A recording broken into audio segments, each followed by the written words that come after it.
Hello everyone, কেমন আছো সবাই? আশা করছি তোমরা সবাই অনেক ভালো আছো, আর আমিও কিন্তু বেশ ভালোই আছি। তো কয়েকদিন ধরে ব্লগ ভিডিও সেভাবে শুট করতে পারছি না, আর তোমাদের সঙ্গে শেয়ারও করতে পারছি না। তার একমাত্র কারণ হচ্ছে বৃষ্টি, তার সাথে ব্যস্ততা তো রয়েছে। তো চলো, সেই কারণে কিন্তু আজ সকাল সকাল ভিডিওটা আমি স্টার্ট করে দিয়েছি। আর ভিডিওটা স্টার্ট করতে না করতে এদিকে আমার ঢং কিন্তু অলরেডি শুরু হয়ে গেছে। আসলে মাঠের পাশে এসেছিলাম ফুল তুলতে, আমাদের ফুল গাছটা যেহেতু মাঠের একদম সাইডে, আর এখানে ফুল তুলতে এসে অলরেডি কিন্তু কানে একটা ফুল দিয়ে নিলাম। আমার কিন্তু ভীষণ ভালো লাগে, জানো তো, যেই ফুলটা পছন্দ হয় সেটা আমি কানে দিই। আচ্ছা, তোমরা কারা কারা আমার মতো করো একটু কমেন্ট করে জানিও তো। এদিকে আবার মেয়ে আজ বেশ সকাল সকালই ঘুম থেকে উঠে পড়েছে, কারণ ওকে ওই স্কুল নিয়ে যায়, তো সেই কারণে এখন বেশ সকাল সকালই ঘুম থেকে ওঠার অভ্যেসটা ওর হয়েই গেছে। তবে হ্যাঁ, প্রতিদিন স্কুলে নিয়ে গেলেও আজ কিন্তু স্কুলে নিয়ে যেতে পারছি না, একটু বিশেষ কারণ। তো যাই হোক, চলো সেটা একটু বাদে বলছি তোমাদেরকে কারণটা।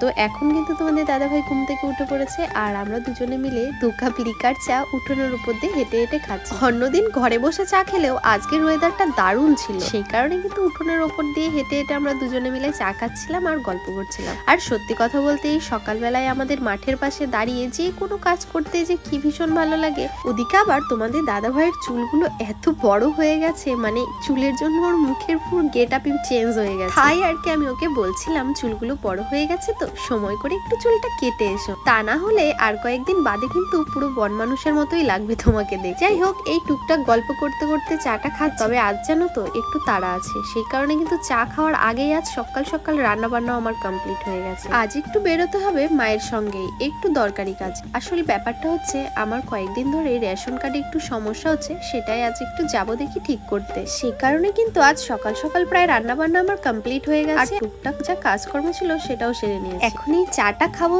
তারপরে কিন্তু স্নান করে পুজো দিয়ে রেডি হবো। সেই কারণে আজ মেয়েকে নিয়ে স্কুলেও যেতে পারি। তো যাই হোক, প্রতিদিন স্কুলে গেলেও আজকের দিনটা স্কুল বন্ধই থাক। এদিকে তোমাদের দাদা ভাইয়ের মুখটা তোমরা আরো একবার দেখো, কি বাজে লাগছে না বলো, চুলটা দাড়িটা বড় হয়ে। যাই হোক, চা খেতে খেতে কিন্তু অনেক গল্প করে ফেললাম। এখন চলো ঝটপট চা খেয়ে স্নান করে নিই।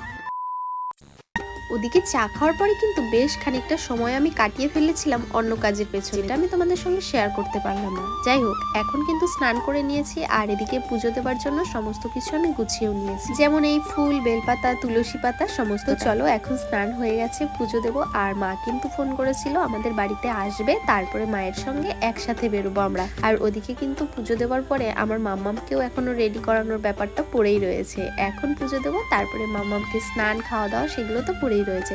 তো চলো এখন ঝটপট করে ঘরে যাওয়া যাক। এই দেখো মা চলে এসছে, আর আমরা তো এখন এক জায়গায় যাব। এই দেখো মাম্মামকে চুল বেঁধে দিচ্ছে। শ্রুতি কে এসেছে? কোথায় যাবা বলো তো? বলো গুরু করতে। এই যে মা এখন শ্রুতিকে চুল বেঁধে দিচ্ছে, আর হচ্ছে মা কিন্তু অনেকদিন পর এলো আমাদের বাড়িতে। কতদিন পর আসলে বলো তো? 6 মাস। 6 মাস বাদে এসছে। দুর্গা মা আসছে।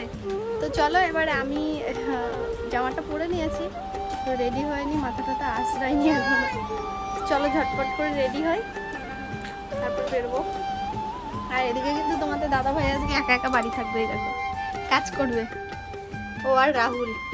আর বাইরে কিন্তু মেঘলা রয়েছে, এই যে ওয়েদার, জানি না কি হবে, বৃষ্টি হতে পারে। দিদুনের কোলে কোলে, আর আমি এই যে পেছন পেছন যাচ্ছি।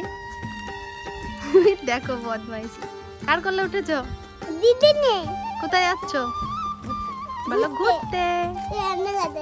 রানাঘাটে যাচ্ছে। রানাঘাটে যাচ্ছি। চলো। নকশা